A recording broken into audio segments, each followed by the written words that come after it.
ஆண்டவர் நம்முடைய எல்லா பிரயாசங்களையும் ஆண்டவர் பார்க்கிற தேவனாய் இருக்கிறார். ஆமே. நம்ம என்ன செஞ்சாலும் அவருடைய நாமத்திற்காக காண்பிக்கிற பக்தி வைராக்கியத்தை மறந்து விடுவதற்கு அவர் அநீதி உள்ள தேவன் அல்ல. ஆமே. ஆண்டவருக்காக நம்ம எடுக்கிற முயற்சிகளை எல்லாம் கர்த்தர் கனப்படுத்துகிற ஒரு தேவனாய் இருக்கிறார். ஆண்டவருடைய பிள்ளைகளே, வேதத்தில் நம்ம 1 ராஜாக்களின் புஸ்தகம் 19ஆம் அதிகாரத்தினுடைய 9வது வசனத்தை நம்ம வாசிக்கும் போது, 1 ராஜாக்கள் 19ஆம் அதிகாரத்தினுடைய 9வது வசனத்தை வாசிக்கும் போது, அங்கே அவன் ஒரு கெபிக்குள் போய் தங்கினான். இதோ கர்த்தருடைய வார்த்தை அவனுக்கு உண்டாகி, அவர் எலியாவே, இங்கே உனக்கு என்ன காரியம் என்றார். இங்கே உனக்கு என்ன காரியம் என்றார். அப்படின்னா ரொம்ப சோர்ந்து போய், அப்படின்னா உதற தள்ளப்பட்டு மறைஞ்சு ஒரு இடத்துல இனி வாழ வேண்டாம் என்கிற ஒரு சூழ்நிலையில எலியா போய் ஒரு இடத்துல ஒதுங்கி இருக்கிறார். அப்போ ஆண்டவர் அவனை பார்த்து எப்படி கேட்கிறார் அப்படின்னு சொன்னா, ஒரு தகப்பனை போல, ஒரு தாயை போல, ஒரு நல்லா கவனிச்சுங்களேன், ஒரு பிள்ளை நமக்கு பிடிக்காத ஒரு இடத்துல, ஒரு பிடிக்காத ஒரு வீட்டுல, மோசமான ஒரு இடத்துல ஒரு பிள்ளை உட்கார்ந்துட்டு இருக்கும் போது, ஒரு அம்மா இல்லைன்னா ஒரு அப்பா அந்த பிள்ளைய பார்க்குறவங்க என்ன சொல்லுவாங்கன்னா, உனக்கு இங்க என்ன வேலை, நீ எதுக்கு இங்க உட்காந்துருக்கிற? அப்போ ஆண்டவர் எலியாவை பார்த்தா அப்படிதான் கேட்கிறார். ஒருவேளை உங்க பிள்ளைங்க யாராவது ஒருத்தர் ஃப்ரெண்ட்ஸோட சேர்ந்து ஏதாவது ஒரு தெருவில் உட்காந்துருக்காங்கன்னு வைங்களேன், நீங்க போனீங்க அப்படின்னு சொன்னா, அவன் கூட சேர்ந்து இருக்கிற பிள்ளைங்க நல்ல பிள்ளைங்க இல்லை அப்படின்னு நீங்க நினைச்சீங்கன்னா, உடனே நம்ம என்ன கேட்போம் அப்படின்னு சொன்னா, உனக்கு இங்க என்னப்பா வேலை, நீ எதுக்கு இங்க உட்கார்ந்து இருக்கிற?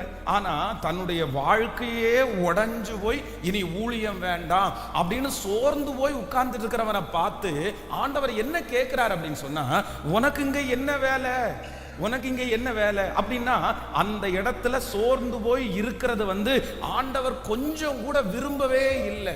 ஆண்டவருடைய பிள்ளைகளே, சில இடத்துல ஆண்டவர் நம்மளை பார்த்து என்ன கேட்பார் அப்படின்னா, நீ ஏன் இப்படி இருக்கிற, நீ எதுக்காக இப்படி இருக்கிற, நீ ஏன் மாறணும், எதுக்காக நம்ம தப்பு பண்ணக்கூடாது, எதுக்காக நம்ம மாறணும் அப்படின்னு சொன்னா, எலியாவை பார்த்து ஆண்டவர் சொல்லுகிறார், உன் மேல நான் வச்சிருக்கிற பொறுப்பு ரொம்ப பெருசு. நான் நம்புறேன் இந்த 100 நாட்களிலே இந்த ஜபத்துல கலந்து கொள்ளுகிறவங்க யார் தெரியுமா? நம்ம சாதாரணமானவங்க இல்ல, ஆண்டவருடைய பார்வையிலே விலையேற பெற்றவர்கள். கர்த்தர் நம்மை பார்த்து சொல்லுகிறார், மகனே நீ அந்த இடத்துல உட்காராத, நீ அந்த காரியத்தை செய்யாத, நீ பொறுத்து போ, நீ ரெடி ஆயிக்கோ, நீ கோவப்படாத, நீ எல்லார மாதிரியும் இருக்காத அப்படின்னு சொல்றதற்கு காரணம் என்ன அப்படின்னு சொன்னா, நம்மளை நம்பி ஆண்டவர் என்ன பண்ணி இருக்கிறார்னா, பெரிய பொறுப்பு ஆண்டவர் வைத்திருக்கிறார். நீங்க ஒரு சில வேளைகளிலே சிலர் கேட்கலாம், நான் ஏன் ஆண்டவரே மாறணும், ஏன் எனக்கு மனசுன்னு ஒண்ணு இல்லையா, நான் மனுஷன் தானே, நான் இப்படி இருக்கிறதுல என்ன தப்பு, அவங்க இப்படி இருக்கிறதுனால தானே நான் இப்படி இருக்கிறேன். ஆனா ஆண்டவர் அப்படிப்பட்ட கேள்விக்கு கர்த்தர் கிருபையா பதில் கொடுக்கிறாரு. இல்ல, எத்தனையோ பேர் சூறை செடியில கீழே கிடத்திருக்காங்க, எத்தனையோ பேர் ஒளிஞ்சு வாழ்ந்திருக்கிறாங்க, ஆனா அவங்களை யாரையும் போய் ஆண்டவர் போய் உனக்கு இங்க என்ன வேலைன்னு கேட்கல. ஆனா தீர்க்கதரிசியை பார்த்த ஆண்டவர் கேட்கிறார், உனக்கு இங்க என்ன வேலை, என்ன அப்படின்னா, அவன் மேல ஆண்டவர் வைத்திருக்கிற பொறுப்பு ரொம்ப பெருசு. ஆண்டவர் அந்த மனுஷனை என்ன பண்றாருன்னா, அவனை ரொம்ப நம்புறாரு. யாரிடத்திலே அதிகம் கொடுக்கப்படுகிறதோ அவனிடத்திலே அதிகம் கேட்கப்படும். அதே போல யாருக்கு ஆண்டவர் நிறைய கொடுக்கணும்னு நினைக்கிறாங்களோ அவர்களிடத்துல கர்த்தர் அதிகமான குவாலிட்டியை ஆண்டவர் எதிர்பார்க்கிறார். பிரதர், ஆண்டவர் உங்கள்கிட்ட ரொம்ப பெருசா எதிர்பார்க்கிறார். அம்மா, உங்கள்கிட்ட ஆண்டவர் ரொம்ப எதிர்பார்க்கிறார். காரணம் என்ன அப்படின்னு சொன்னா, ஆண்டவர் உங்க மேல கொடுக்க போகிற பொறுப்பு மட்டும் பெருசு இல்ல, கர்த்தர் உங்களை ஒரு பெரிய காரியத்திற்காக ஆண்டவர் நம்புகிறேன் என்று கர்த்தர் வாக்கு கொடுக்கிறார்.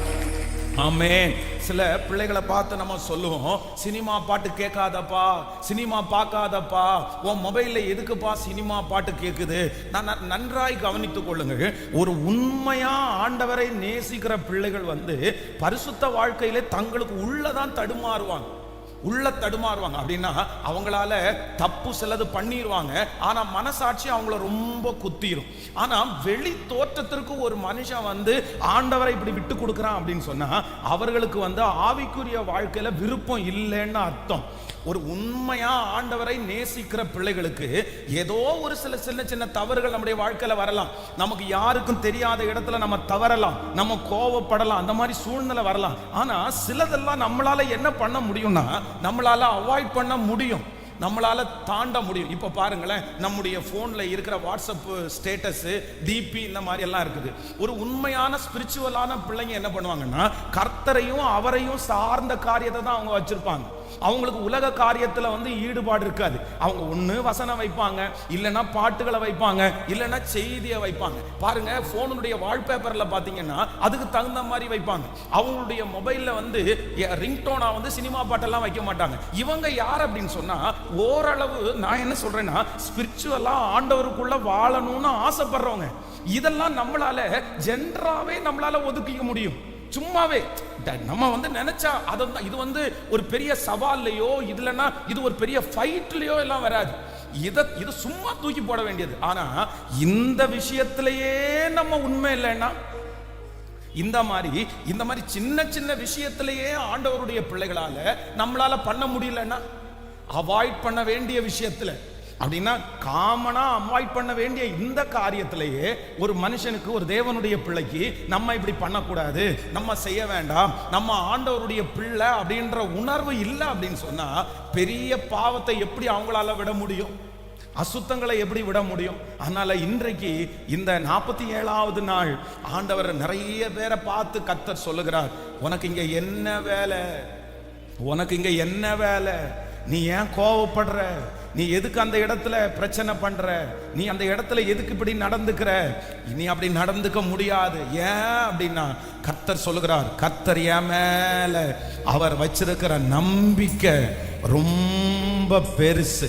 ஆண்டவர் உங்களை ஒரு பெரிய காரியத்திற்காக ஆண்டவர் நம்புகிறார், ஒரு பெரிய நோக்கத்திற்காக ஆண்டவர் நம்புகிறார். அதைத்தான் வேதம் சொல்லுகிறது, துன்மார்க்கருடைய ஆலோசனையின்படி நடவாமலும் பாவிகளுடைய வழியில் நில்லாமலும் பரியாசக்காரர் உட்காரும் இடத்தில் உட்காராமலும் கர்த்தருடைய வேதத்தில் பிரியமாயிருந்து இரவும் பகலும் அவருடைய வேதத்தில் தியானமாய் இருக்கிற மனுஷன் பாக்கியவான். பாக்கியவான். இப்போ இதை விட்டுருங்க. அதற்கு பிறகு யோனா எழுதின தீர்க்க தரிசன புஸ்தகத்துல வரும்போது யோனாவை பார்த்தா ஆண்டவர் என்ன கேட்கிறாருன்னா, நீ எரிச்சலா இருக்கிறது நல்லதோ, நீ எரிச்சலா இருக்கிறது நல்லதோ அப்படின்னு கேட்ட உடனே அந்த மனுஷன் என்ன சொல்றான் அப்படின்னு சொன்னா, நான் மரண பரியந்தம் எரிச்சலா இருக்கிறது, நான் மரண பரியந்தம் எரிச்சலா இருக்கிறது நல்லது. அப்படியா? சரிப்பா, நீ அப்படி நினைச்சுக்கிறியா? சரி, நீ வச்சுக்கோ. ஆனா ஆண்டவர் அந்த மனுஷனிடத்துல கேட்ட இன்டென்ஷன், அந்த நோக்கம் என்ன அப்படின்னு சொன்னா, நீ ஊழியக்காரன்பா, உன் வாயில நிறைய பேருக்கு ஆண்டவருடைய வார்த்தை சொல்ற, உன் பிரசங்கத்துல இத்தனை ஆயிரம் பேர் ரட்சிக்கப்படுறாங்க, நீ எப்படி அந்த காரியத்தை செய்ய முடியும்? நீ செய்யாத. நீ எரிச்சலா இருக்கிறது நல்லதில்ல, ஏன்னா நீ ரொம்ப தலைமையாக ஆக போற, உன் மேல பெரிய நம்பிக்கை எனக்கு இருக்குது அப்படின்னு சொல்றத புரிஞ்சு கொள்ளுகிற அளவிற்கு கூட யார் இல்லை அப்படின்னா இந்த மனுஷன் இல்லை. இப்ப இந்த சத்தத்தை கேட்கிற உங்களை பார்த்தா ஆண்டவர் கேட்கிறாரு, நீங்க புரிஞ்சுக்கிறீங்களா? நீங்க புரிஞ்சுக்கிறீங்களா? ஆண்டவர் வந்து அந்த மனுஷனை பார்த்து சொல்லும் போது என்ன சொல்றாரு அப்படின்னா, நீ வந்து இனி அதிக கேடானது ஒன்றும் நீ என்ன பண்ணாத, செய்யாத. ஏன் அப்படின்னா இனி ஒரு டைம் நீ அப்படி பண்ணனா உன்னை தூக்கி எடுக்க முடியாது. அப்போ ஆண்டவருடைய பிள்ளைகளே, உங்களை நம்புறார். நீங்க அமைதியா இருக்க முடியாது, நீங்க சோம்பேறித்தனமா இருக்க முடியாது, நீங்க ரொம்ப நேரம் தூங்க முடியாது, நீங்க அதிகாலையில எழும்பணும், உங்களுக்குள்ள விஷன் இருக்கணும், உங்களுக்குள்ள எழுப்புதல் இருக்கணும். ஏன் அப்படின்னா ஆண்டவர் உங்களை பார்த்து வாக்கு கொடுக்கிறார், உங்களும் என் மேலையும் ஆண்டவர் வைத்திருக்கிற திட்டம் ரொம்ப பெரிய திட்டம். ஹல்லேலூயா. இந்த உணர்வு உங்களுக்கு எப்பவுமே இருக்கணும். என்ன உணர்வு இருக்கணும் அப்படின்னு சொன்னா, என் மேல காட், என் மேல ஏசப்பா ஒரு பெரிய பிளானை வச்சிருக்கிறார். எல்லாரும் சொல்லுங்க பார்க்கலாம், என் மேல ஆண்டவர் ஒரு பெரிய திட்டம் வச்சிருக்கிறாரு. அம்மா, நீங்க ஏன் தாழ்ந்து போகணும்? ஏன் தாழ்ந்து போகணும்? நீங்க எதுக்கு தாழ்ந்து போகணும்? என் மேல ஆண்டவர் ஒரு பெரிய திட்டம் வச்சிருக்கிறாரு. நீங்க எதுக்காக அதிகாலையில எழும்பணும்? சொல்லுங்க, ஆண்டவர் உங்க மேல ஒரு பெரிய திட்டம் வச்சிருக்கிறாரு. நீங்க ஏன் இந்த காரியத்தை குறித்து ரொம்ப குழப்பிக்க கூடாது? சொல்லுங்க சத்தமா. ஆண்டவர் உங்க மேல ஒரு பெரிய திட்டம் வச்சிருக்கிறாரு. நீங்க உடம்ப நல்லா பாத்துக்கணும். ஏன் உங்க உடம்ப நீங்க நல்லா பாத்துக்கணும்? சத்தமா சொல்லுங்க. உங்க மேல ஆண்டவர் ஒரு பெரிய திட்டத்தை வச்சிருக்கிறாரு. நீங்க நல்லா சாப்பிடணும். எதுக்கு சாப்பிடணும்? உங்க மேல ஆண்டவர் ஒரு பெரிய திட்டத்தை வச்சிருக்கிறாரு. நீங்க எப்பவுமே ஒரு மோட்டிவேஷனான ஒரு ஆளா இருக்கணும். ஏன் இருக்கணும்னா உங்க மேல ஆண்டவர் ஒரு பெரிய திட்டம் வச்சிருக்கிறாரு. உங்க மேல ஆண்டவர் ஒரு பெரிய திட்டம் வச்சிருக்கிறாரு. ஆண்டவர் உங்க மேல பெரிய திட்டம் வச்சிருக்கிறாரு. இந்த 100 நாட்கள் ஜெபம் முடிகிறதற்கு முன்னே அந்த திட்டங்கள் ஒன்றொன்றாய் சரியாக போகிறது. ஹல்லேலூயா. நீங்க ஏன் உங்களை பார்த்தே நீங்க கேட்கணும், நான் ஏன் கத்துக்கணும்? நான் எதுக்காக கத்துக்கணும்? நான் எதுக்காக மனசுல போட்டு உழைக்க கூடாது? எதுக்காக இந்த இடத்துல நான் மாறணும்? உடனே உங்களை பார்த்து நீங்க என்ன சொல்லணும் அப்படின்னா, என் மேல ஆண்டவர் ஒரு பெரிய திட்டத்தை வைத்திருக்கிறார். சோ வாலிப தம்பிகளும் தங்கச்சிகளும், இந்த ஜெபத்துல கலந்து கொள்கிற எல்லா வாலிப தம்பிகளும் தங்கச்சிகளும் அப்படிதான். நீ செல்போன் பார்க்காதப்பா, நீ இந்த மாதிரி பண்ணாதப்பா அப்படின்னு சொல்லும் போது நீங்களே சொல்லிக்கணும். என்ன சொல்லிக்கணும் அப்படின்னு சொன்னா, நீங்க சாதாரணமானவன் அல்ல, நீ சும்மா உள்ள ஆள் இல்ல. உன் மேல கர்த்தர் ஒரு பெரிய பிளான வச்சிருக்கிறாரு, ஒரு பெரிய திட்டத்தை வச்சிருக்கிறாரு. ஆண்டவர் உங்க மேல ஒரு பெரிய திட்டத்தை வச்சிருக்கிறதுனால நீங்க இது எதையுமே செய்ய முடியாது. ஆமென். சிம்சோனை குறித்து அவனுடைய தாய் தகப்பனிடத்துல ஆண்டவர் என்ன சொல்றாரு அப்படின்னு சொன்னா, அந்த பிள்ளைய நீ மாசமா இருக்கும் போதே என்ன பண்ண கூடாது அப்படின்னு சொன்னா, திராட்சரசம் குடிக்காதேன்றாரு. யாரு? சிம்சோன் வயித்துல மாசமா இருக்கிறாங்க. மாசமா இருந்தா பிள்ளைக்கு ட்ரீட்மெண்டா, அம்மாவுக்கு ட்ரீட்மெண்டா? எங்க இருந்து ஆண்டவர் ஆரம்பிக்கிறாரு? அம்மால இருந்து ஆரம்பிக்கிறார். அம்மாட்ட சொல்றாரு, உனக்கு பிறக்க போற பிள்ளை சாதாரணமான பிள்ளை இல்ல, அந்த பிள்ளை ஸ்பெஷல், அந்த பிள்ளை நசரேய விரதம் உள்ளவன், அந்த பிள்ளைய கொண்டு நான் பெரிய காரியத்தை செய்ய போறேன். அதனால நீ பெத்தெடுக்க போகிற பிள்ளை ஸ்பெஷலா இருக்கிறதுனால நீங்க என்ன பண்ணக்கூடாது? அப்போ கர்த்தருடைய பிள்ளையே, ஒரு பிள்ளை கிட்ட இருக்கிற அந்த விஷனுக்காக ஆண்டவர் யார்கிட்ட எதிர்பார்க்கிறாரு? யார்கிட்ட எதிர்பார்க்கிறாரு? பிரதர், நீங்க சண்டை போட முடியாது. சிஸ்டர், நீங்க சண்டை போட முடியாது. ஏன் நீங்க சண்டை போட முடியாது தெரியுமா? ஏன் நீங்க வாக்குவாதம் பண்ண முடியாது தெரியுமா? நீங்க வளர்த்துறது ஒரு ஊழியக்காரனை வளர்த்துறீங்க. நீங்க வளர்த்துறது ஒரு ஊழியக்கார பிள்ளைய வளர்த்துறீங்க. ஆண்டவர் உங்க கையில கொடுக்கப்பட்டிருக்கிற பிள்ளை சாதாரணமான பிள்ளை அல்ல. அந்த பிள்ளைய கர்த்தர் பயன்படுத்த வேண்டுமானால் உங்களிடத்திலிருந்து ஆரம்பிக்கணும். பரிசுத்தம் உங்களிடத்திலிருந்து ஆரம்பிக்கணும். விஷன் உங்களிடத்திலிருந்து ஆரம்பிக்கணும். தாழ்மை உங்களிடத்திலிருந்து ஆரம்பிக்கணும். பொறுமை உங்களிடத்திலிருந்து ஆரம்பிக்கணும். அப்போ ஆண்டவர் எங்க இருந்து கொண்டு வராரு பாருங்க. பயன்படுத்த போகிறது சிம்சோனை தான். ஆனா ட்ரீட்மெண்ட் யாருக்கு? சொல்லுங்க. இன்னைக்கு இருக்கிற பெற்றோர்கள் நிறைய பேர் நம்ம என்ன நினைப்போம் அப்படின்னா, நான் தான் தப்பு பண்ணிட்டேன்ப்பா, நீ நல்லா வாழு. நான் தான் இப்படி பண்ணிட்டப்பா, நான் ஒரு கோவக்காரிப்பா, நீ இந்த மாதிரி கோவப்படாத. நான் பொறுமை இல்லாதவப்பா, நீ பொறுமையா வாழு அப்படின்னு நம்ம பிள்ளைகளை பார்த்து நிறைய பேர் நம்ம என்ன சொல்லுவோம்னா, நீதான் சொல்லுவோம். ஆனா இன்றைக்கு ஒன்று நினைத்து கொள்ளுங்கள், கர்த்தர் ஒவ்வொரு பெற்றோர்களை பார்த்தும் சொல்றாரு, உங்க பிள்ளைகளிடத்துல என்ன மாற்றத்தை எதிர்பார்க்கிறீங்களோ அந்த மாற்றத்தை நீங்க முதல்ல ஜெயிக்கணும்னு ஆண்டவர் சொல்றாரு. நீங்க அந்த காரியத்தை செய்யணும். நீங்க அந்த பிசாசை துரத்தணும். நீங்க அந்த சாபத்தை முழுவதுமாக துரத்தணும். நீங்க அந்த உங்களையே கர்த்தர் என்ன பண்றாருன்னா ப்ரிப்பரேஷன் பண்றாரு. ஏன் நீ எதுக்கு முடிவெட்ட கூடாது? நீ எதுக்கு பிரேதத்துக்கு பக்கத்துல போக கூடாது? நீ எதுக்கு பொண்ணு கல்யாணம் பண்ண கூடாது? ஆண்டவர் என்ன சொல்றாரு அப்படின்னா, உன் மேல எனக்கு இருக்கிற திட்டம் ரொம்ப பெருசு, ரொம்ப பெருசு. நீங்க எல்லார மாதிரி இனி இருக்க கூடாது. இந்த ஜெபம் முடிய முடிய முடிய உங்களுக்குள்ள ஒரு பெரிய டிஃபரண்ட் வரணும். ஒரு வித்தியாசம் உங்களுக்குள்ள வரணும். மற்றவங்க பார்க்கும்போது அந்த வித்தியாசம் உங்களுக்குள்ள தெரியணும். உங்க நடக்கையில ஒரு வித்தியாசம் வரணும். உங்க பேச்சுல ஒரு வித்தியாசம் வரணும். உங்க ட்ரெஸ்ஸிங்ல ஒரு வித்தியாசம் வரணும்.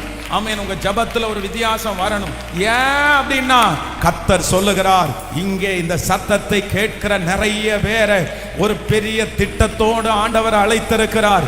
இந்த ஜெபம் முடிய முடிய உங்க மேல ஆண்டவர் வைத்திருக்கிற திட்டத்தை ஆண்டவர் நிச்சயம் வெளிப்படுத்த போகிறார். ஆண்டவர் உங்களை ரொம்ப நம்புறார். ஹல்லேலூயா. கை அப்படி மேல உயர்த்தி சொல்லுங்க பார்க்கலாம், அப்பா அப்பா நானும் எல்லார போல சாதாரணமானவரை போல அப்படி நான் நினைச்சேன். அதனால தான் நான் கோவப்பட்டேன். அவங்களே கோவப்படுறாங்க, நான் கோவப்படக்கூடாதான்னு நான் நினைச்சது தப்பு தான்ப்பா. சொல்லுங்க சொல்லுங்க, ஒவ்வொருத்தரும் அறிக்கை செய்யுங்க. நீங்க விட்டு கொடுக்க ஆண்டவருடைய மகிமை வெளிப்பட போகிறது. ஆண்டவருடைய மகிமை வெளிப்பட போகிறது. கேளுங்க அப்பாட்ட, ஏசப்பா ஏசப்பா அந்த கிருபை எனக்கு உண்டாவதாக. நன்றி அப்பா ஆண்டவரே, இனி நான் மற்றவர்களை போல அல்ல, எனக்குள்ள நீங்க வச்சிருக்கிற திட்டத்தை நிறைவேற்றுவதற்கு, என்ன நீங்க நம்பினதை நிறைவேற்றுவதற்கு ஒரு மகிமை என்னை முழுவதுமாய் சூழ்ந்து கொள்ளி ஆண்டவரே ஒரு பெரிய மாற்றம் எனக்குள்ளே உண்டாவதாக, எனக்குள்ள ஒரு பெரிய மாற்றம் உண்டாவதாக. ஹல்லேலூயா. நம்ம யாராமா ஆண்டவர் சொல்லுகிறார், நம்ம யாராமா? ரொம்ப விசேஷமானவர்கள். இந்த பரலோகம் நம்மளை எப்படி பார்க்குது அப்படின்னா விசேஷமானவர்களா பார்க்குது. ஆண்டவர் நம்ம எப்படி பார்க்கிறார் அப்படின்னு சொன்னா விசேஷமானவர்களா பார்க்கிறாரு. நான் நம்புறேன் இந்த 100 days ஜெபத்துல இருக்கிற ஒவ்வொரு பிள்ளைகளையும் ஆண்டவர் ரொம்ப நம்புறாரு. கொஞ்சம் கிடையாது. இன்னைக்கு உங்களுக்கு தெரியாது உங்களை எவ்வளவு பெரிய காரியத்திற்காக நம்புறார் அப்படின்றத நீங்க சீக்கிரமா நீங்க பாப்பீங்க. ஆண்டவர் அப்படிப்பட்ட இடத்துல உங்களை உட்கார வைக்க போறார். அப்படிப்பட்ட கிருபைகளை ஆண்டவர் உங்களுக்கு தர போறார். ஆமென். இன்றைக்கு இருக்கிற நிலைமையே இல்ல, இன்றைக்கு பார்க்கிற நீங்களே கிடையாது. நான் நம்புறேன் ஆண்டவர் உங்களுக்கு வேற ஒரு ஜோன் கர்த்தர் வச்சிருக்கிறார். வேற ஒரு அங்கீகாரத்தை ஆண்டவர் வச்சிருக்கிறார். வேற ஒரு முகத்தை ஆண்டவர் உங்களுக்கு வச்சிருக்கிறார். வேற ஒரு பவர் ஆண்டவர் உங்களுக்கு வச்சிருக்கிறார். வேற ஒரு மகிமை ஆண்டவர் உங்களுக்கு வச்சிருக்கிறார். இன்னொரு கனத்தை ஆண்டவர் உங்களுக்காக கர்த்தர் வைத்திருக்கிறார். சபையே ஆயத்தப்படு, ஜனங்களே ஆயத்தப்படு. கர்த்தர் பெரிய காரியத்தை நம் மூலமாய் செய்ய போகிறார். ஹல்லேலூயா. கொஞ்சம் குறைய சின்ன சுபாவமும் இருந்தா கூட விட்டுருங்க. 100 நாளுக்காக வெயிட் பண்ணாதீங்க. 50 நாள் முடிகிறதுக்குள்ள சொல்லுங்க, அதுக்குள்ள நான் தூக்கி போட்டுறேன். அந்த கள்ள உறவை தூக்கி போட்டுருங்க. தவறான பழக்க வழக்கத்தை தூக்கி போட்டுருங்க. அந்த எண்ணங்களை தூக்கி போட்டுருங்க. அந்த அடிக்ஷனை தூக்கி போட்டுருங்க. ஏன் அப்படின்னா ஆண்டவர் ஒரு பெரிய நோக்கத்திற்காய் கர்த்தர் தெரிந்து வைத்திருக்கிறார். ஆமென். நீங்க மட்டும் சரியாயிட்டீங்கன்னா அந்த காரியம் நேர்த்தியா உங்க மூலமா நடக்கும். அதை நிறைய பேர் பார்ப்பாங்க, ஆச்சரியப்படுவாங்க. கர்த்தர் உங்களை கொண்டே அந்த காரியத்தை கர்த்தர் செய்ய போறார். ஹல்லேலூயா. அப்போ எப்பவுமே மனசுக்குள்ள இருக்கணும், உனக்கு இங்க என்ன வேலை, உனக்கு இங்க என்ன வேலை. நீங்க அந்த மாதிரி சில வீடுகளுக்குள்ள போய் உட்காரும் போது உங்களை பார்த்து நீங்க கேட்கணும், உனக்கு இங்க என்ன வேலை? இந்த இடத்துல நீ உட்காரக்கூடியவனா? இந்த இடத்துல நீ உட்காரலாமா? தப்பு இல்ல. இன்னும் இங்க என்ன பண்ணிட்டு இருக்க? நீ என்ன செஞ்சிட்டு இருக்க? இது உனக்கு தகுதியானதா?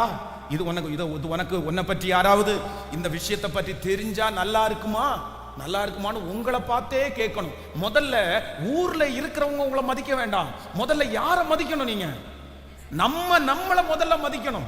நான் முதல்ல என்ன மதிக்கணும்? நான் முதல்ல கண்ணாடிக்கு முன்னாடி பார்க்கும்போது என்ன குறிச்சு எனக்கு ஒரு கான்பிடென்ட் வரணும். நான் நல்லா இருக்கிறேன்னு நான் நினைச்சா போதும். இன்னொருத்தர் நல்லா இருக்கிறேன்னு சொல்ல வேண்டிய அவசியமே இல்லை. நான் நல்லா இருக்கிறேன் அப்படின்னு நான் நினைச்சாலே இந்த உலகத்துல என்னால வெற்றியா வாழ முடியும். ஆமென். ஆனா உலகத்துல இருக்கிற அவ்வளவு பேரும் நீ நல்லா இருக்கிறேன்னு சொல்லி நான் கண்ணாடிக்கு முன்னாடி நான் நல்லா இல்லைன்ற ஒரு ஸ்டேட்மெண்ட, ஒரு நல்லா இல்லைன்ற ஒரு சர்டிபிகேட்டை நான் எனக்கு தந்தேன்னு வச்சுக்கோங்களேன். உலகமே எனக்கு நல்ல சர்டிபிகேட் கொடுத்தாலும் ஆனா நான் கொடுக்கிற சர்டிபிகேட் இல்லாம இந்த உலகத்துல வெற்றியா வாழ முடியாது. அம்மா, பிரதர், சிஸ்டர், வேற யாரு கொடுக்கறத குறிச்சும் கவலைப்படாதீங்க. நீங்க என்ன சர்டிபிகேட் கொடுத்துருக்கீங்க? உங்களை குறிச்சு நீங்க என்ன நினைச்சிருக்கிறீங்க? இது வரைக்கும் ஒருவேளை ஒரு ஆகாத பையன் நினைச்சிருக்கிறீங்களா? இது வரைக்கும் ஒருவேளை நான் கை செய்தா எதுவுமே நல்லா இருக்காதுன்னு நினைக்கிறீங்களா? என் குடும்பமே அப்படின்னு நினைக்கிறீங்களா? நான் தீர்க்க தரிசனமா சொல்றேன், உங்க மேல ஆண்டவர் ஒரு பெரிய திட்டத்தையே வச்சிருக்கிறாரு. பெரிய திட்டத்தை வச்சிருக்கிறாரு. ஆண்டவர் உங்களை ரொம்ப நம்புறாரு. நீங்க எழும்புங்க, நீங்க தைரியப்படுங்க. ஹல்லேலூயா. ராதாலா ரம்காமா நாதானாமா. இது அல்ல இந்த யோசனைக்குள்ள போக கூடாது. இந்த இடத்தை விட்டு வெளியே வரணும். இந்த பிரச்சனையை விட்டு வெளியே வரணும். இந்த அவமானத்தை விட்டு நீங்க வெளியே வரணும். ஆமென். இந்த மன கஷ்டத்தை விட்டு நீங்க வெளியே வரணும். நீங்க சீக்கிரமா இந்த பாவத்தை விட்டு வெளியே வரணும். இந்த அசுத்தத்தை விட்டு நீங்க வெளியே வரணும். இந்த மனுஷனை விட்டு நீங்க வெளியே வரணும். ஏன் அப்படின்னா கர்த்தர் உங்க மேல வச்சிருக்கிற திட்டம் ரொம்ப பெருசு. அந்த திட்டத்தை பிசாசு அறிஞ்சிருக்கிறதுனால தான் உங்களை ஏதாவது ஒரு காரியத்துல கொண்டு போய் படுக்க வைக்கலான்னு நினைக்கிறான். ஆனா கர்த்தர் இந்த 47வது நாள் உங்களுக்கு வார்த்தையை கொடுத்து தட்டி எழுப்பி, இல்ல இல்ல இல்ல, நீ மாறணும் மகளே, நீ வெளியே வரணும். நீ விட்டுறாத, அபிஷேகத்தை விட்டுறாத, மகிமையை விட்டுறாத, கர்த்தர் உங்க மேல வச்சிருக்கிற விஷனை விட்டுறாத. லாத்தானா மாரா ஹதலா ரபோரா. இயேசுவே உம்முடைய கிருபை கிருபை கிருபை கிருபை கிருபை கிருபை கிருபை. ஹalleluya ஹalleluya. அதை தெரிந்த ஒரு நபர் யார் அப்படின்னா கிதியோன் தான். அதை ரொம்ப தெரிஞ்சுக்கிட்டார். என்ன தெரிஞ்சுக்கிட்டார் அப்படின்னு சொன்னா, நம்ம இவங்க எல்லாரும் மாதிரி நம்ம கிடையாது, இவங்க எல்லாரும் மாதிரி நம்ம கிடைக்காது. அதனாலதான் ஏசப்பாவும் வந்து பேசுறாரு, பராக்கிரமசாலியே கர்த்தர் உன்னோடு கூட இருக்கிறார். உடனே அவர் கேட்கிறாரு, ஆண்டவர் என் கூட இருந்தா இதெல்லாம் நடப்பானேன் அப்படின்னு கேட்கிறாரு. இது நடக்கிறத குறித்து நீ எதுக்கு கவலைப்படுற? நடக்கிற இந்த காரியத்தை உன்னை கொண்டே நான் சரி பண்ணுவேன்னு கர்த்தர் அவனை அழைக்கிறார். நான் நம்புறேன் உங்களை கொண்டு கர்த்தர் சரி பண்ண போறார். இந்த யுத்தத்தை உங்களை கொண்டு கர்த்தர் நிறுத்த போறார். உங்களை கொண்டு இந்த காரியத்தை செய்ய போறார். ஹalleluya. நான் ஒருவன் மாத்திரம் மீந்திருக்க பாகாலின் படைகளை எதிர்த்திடுவே. நான் ஒருவன் மாத்திரம் மீந்திருக்க பாகாலின் படைகளை எதிர்த்திடுவே. நான் ஜெபிக்க ஜெபிக்க அவர் தலை அசைவா, நெருப்பாய் இறங்கிடுவா. நான் ஜெபிக்க ஜெபிக்க அவர் தலை அசைவா, நெருப்பாய் இறங்கி. கைகளை மேல ஆவியே ஆவியே ஆவியே ஆவியே. அசைவாடும் அனலாகும் எங்கள் அக்கினி ஜுவாலையே. அசைவாடும் அனலாகும் எங்கள் அக்கினி ஜுவாலை. கைகளை மேல ஆவியே ஆவியே ஆவியே ஆவியே. அசைவாடும் அனலாகும் எங்கள் அக்கினி ஜுவாலையே. அசைவாடும் அனலாகும் எங்கள் அக்கினி ஜுவாலையே. ஹalleluya ஆமென். உனக்கு இங்கே என்ன வேலை? உனக்கு இங்கே என்ன காரியம்? ஆமென். நம்ம எல்லாரும் ப்ரிப்பரேஷன் ஆகணும். நீங்க வேகமா போய் குளிக்க போறீங்க. எப்படி போகணும் அப்படின்னு சொன்னா, ஏன் நீங்க வேகமா போய் குளிக்கணும் சொல்லுங்க? ஏன் வேகமா குளிக்கணும்? நீங்க உங்க மேல கர்த்தருடைய விஷன் இருக்குது. அதனால நீங்க சொங்கி மாதிரி உட்கார்ந்திருக்க முடியாது. புரியுதா உங்களுக்கு? நீங்க ஏன் அவசர அவசரமா சாப்பிடணும் சொல்லுங்க? உங்க மேல ஆண்டவருடைய விஷன் இருக்குது. நீங்க உடனே மன்னிப்பு கேட்கணும். நீங்க எதுக்கு மன்னிப்பு கேட்கணும் சொல்லுங்க சத்தமா? உங்க மேல விஷன் இருக்குது. நீங்க எதுக்கு இந்த ஜெபத்துக்கு வரணும்? உங்க மேல ஆண்டவருடைய விஷன் இருக்குது. இந்த உணர்வு எனக்கு வந்தா பத்தாது. இந்த உணர்வு எனக்கு வந்தா பத்தாது. ஒவ்வொருத்தருக்கும் வரணும். உங்களுக்குள்ள வந்துச்சுன்னு வச்சுக்கோங்களேன், உங்களுக்குள்ள வந்துச்சுன்னு வச்சுக்கோங்களேன், நீங்க சும்மாவே இருக்க மாட்டீங்க. நீங்க அமைதியா இருக்க மாட்டீங்க. நீங்க கிரியை செய்ய ஆரம்பிச்சிருவீங்க. நீங்க ஜெபம் பண்ண ஆரம்பிச்சிருவீங்க. பாருங்க, உங்களுக்குள்ளே இருக்கிற அசுத்தம் எல்லாம் ஒன்னொன்னா உங்களை விட்டு போகுதா இல்லையான்னு பாருங்க. ஆனா ஏன் உங்களால விட முடியலன்னா, உங்க மதிப்பு யாருக்கு தெரியல அப்படின்னு சொன்னா, நம்ம மதிப்பு நம்ம நிறைய பேருக்கு இன்னும் தெரியல. பிரதர், உங்க மதிப்பு இன்னும் தெரியல. சிஸ்டர், உங்க மதிப்பு எவ்வளவு பெருசுன்னு உங்களுக்கு தெரியல. ஆனா ஆண்டவர் இன்னைக்கு என்னுடைய இருதயத்தில் பேசுகிறார். இல்ல, உனக்கு நான் தெரிய வைப்பேன். தெரிய பாருங்க, இந்த யோனா வந்து தன்னுடைய மதிப்பை தெரியாதனால ஒன்றும் இல்லாம போயிட்டாரு. பாருங்க, நீ எரிச்சலா இருக்கிறது நல்லதோ அப்படின்னு கேட்கும்போது இந்த தீர்க்கதரிசி என்ன சொல்லியிருக்கணும் அப்படின்னு சொன்னா, இல்லாண்டவரே கண்டிப்பா நான் எரிச்சலா இருக்கிறது நல்லதில்லை. ஏன்னா அத்தனாயிரம் ஜனங்கள் ராஜா முதற்கொண்டு ஆடு மாடுகள் வரையிலையும் உபவாசம் இருக்கிறதுக்கு காரணம் யாரு? காரணம் யாரு? யோனாவினுடைய பிரசங்கம். யோனாவினுடைய பிரசங்கம் அந்த ஜனங்கள் மத்தியில் ஒரு பெரிய மாற்றத்தை கொண்டு வந்திருக்குது, பெரிய அர்ப்பணிப்பை கொண்டு வந்திருக்குது. அத்தனை பேர் முழங்கால் படிட்டு ஜெபம் பண்ணி உட்கார்ந்தான். ஆனா இவன் இவ்வளோ பெரிய ஆளா இருக்கான்.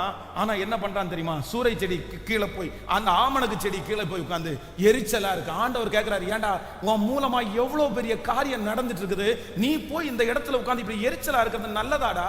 நீ இப்படி மன்னிக்காம இருக்கிறது நல்லதாடா? நீ இப்படி மனசுக்குள்ள இப்படி கோபமா இருக்கிறது நல்லதாடா அப்படின்னு கேட்கும்போது, தப்புதான் ஆண்டவரே, எனக்கு கிருபை கொடுங்க, நான் இவ்வளவு பெரிய இதுல இருந்துட்டு நான் இப்படி கோபமா இருக்க கூடாது அப்படின்னு நினைக்கிறத விட்டுவிட்டு ஆண்டவரிடத்துல திமிரு பேச்சு, நான் மரண பரியந்தம் அப்படி இருக்கிறது, எரிச்சலா இருக்கிறது. இங்க இருக்கிற யாரோ ஒரு இந்த சத்தத்தை கேட்கிற யாரோ ஒருத்தரிடத்துல கர்த்தர் பேசுறாரு. ஆண்டவர் உங்களிடத்துல திரும்ப திரும்ப பேசுறாரு, நீ இப்படி இருக்கிறது நல்லதாப்பா, நீ இப்படி இருக்கிறது நல்லதாம்மான்னு உங்கள்கிட்ட ஆண்டவர் கேட்கிறாரு. கேட்கும் போது நீங்க என்ன சொல்றீங்க தெரியுமா? யோனாவை மாதிரி, ஆமா ஆமா, கர்த்தர் உங்களை நம்ப மாட்டார். கர்த்தர் உங்க கையில கொடுத்திருக்கிற பொறுப்பை யாராவது ஒருத்தருடைய கையில கொடுத்துட்டு ஆண்டவர் போயிட்டே இருப்பாரு. ஆனா ஆண்டவர் உங்களை கடைசி ஒரு எச்சரிப்பை போல சொல்றாரு, உன்னை நான் ரொம்ப நம்புறேன், உன் மேல பெரிய திட்டத்தை வச்சிருக்கிறேன். நீங்க மரணம் அடைகிறதுக்குள்ள அந்த திட்டத்தை ஆம் என்றும் ஆமேன் என்றும் கர்த்தர் அப்படியே நிறைவேற்ற போகிறார். ஹல்லேலூயா, ஆமென், ஸ்தோத்திரம். அதனால அதற்காக எல்லாரும் நீங்க என்ன பண்ணுங்கன்னா ஆயத்தமாகுங்க, ஆயத்தமாகுங்க. எதுக்கு அப்படின்னு சொன்னா, இப்போ உங்க கண்ணுக்கு முன்னாடி ஒரு வேர்டு நிக்கணும். என்ன வேர்டுனா, உனக்கு இங்கே என்ன காரியம், உனக்கு இங்கே உனக்கு என்ன காரியம். எந்த இடத்துல போய் உட்கார்ந்தாலும் உங்களுக்கு சொல்லணும், உனக்கு இங்கே என்ன காரியம். ஏன் அப்படின்னா ஸ்பெஷல், நீங்க ஒரு விசேஷமானவர். நான் ஒரு பெரிய தரிசனம் உள்ள ஒரு பிள்ளை. ஆண்டவர் என்ன ரொம்ப பெரிய காரியத்திற்காக நம்புறாரு. பாருங்க, பெரிய பெரிய தலைவர்கள் எல்லாம் நீங்க நினைக்கிறது மாதிரி யார்கிட்டையும் ரொம்ப பேச மாட்டாங்க, எல்லா இடத்துலையும் போய் உட்கார்ந்துருக்க மாட்டாங்க, போனை எப்பவுமே நோண்ட மாட்டாங்க. அவங்களுக்கு வேற வேலை இல்லை. அவங்க அவங்களுக்கு நிறைய பேருக்கு கம்ஃபர்ட்டா பேச தெரியாது.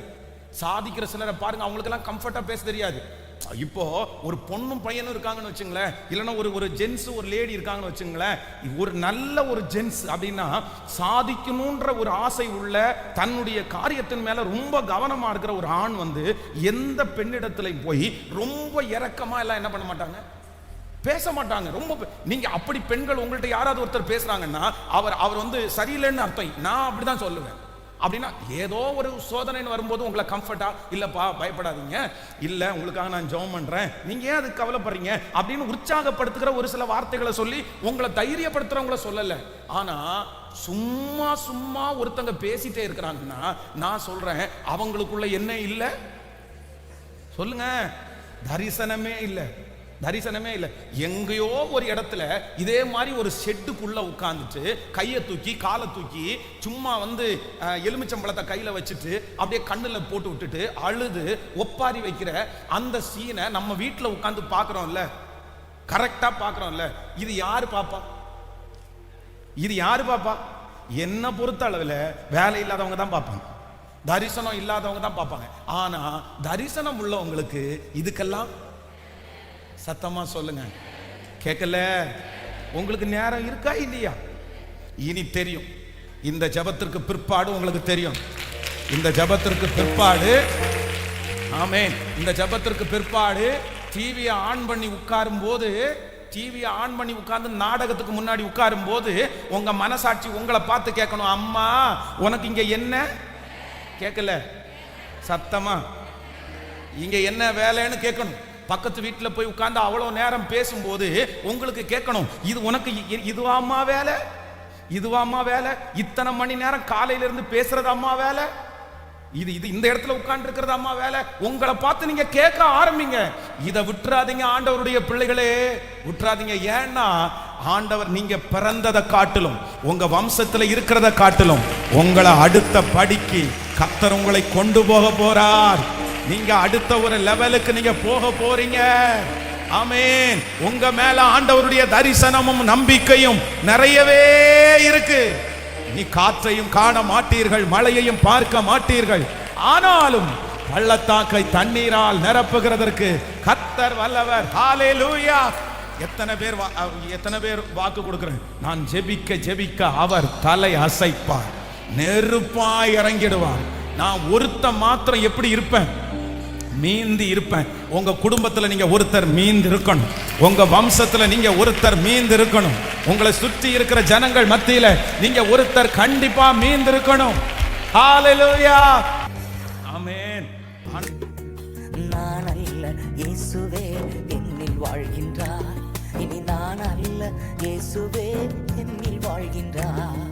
நான் அல்ல இயேசுவே என்னில் வாழ்கின்றார், இனி நான் அல்ல இயேசுவே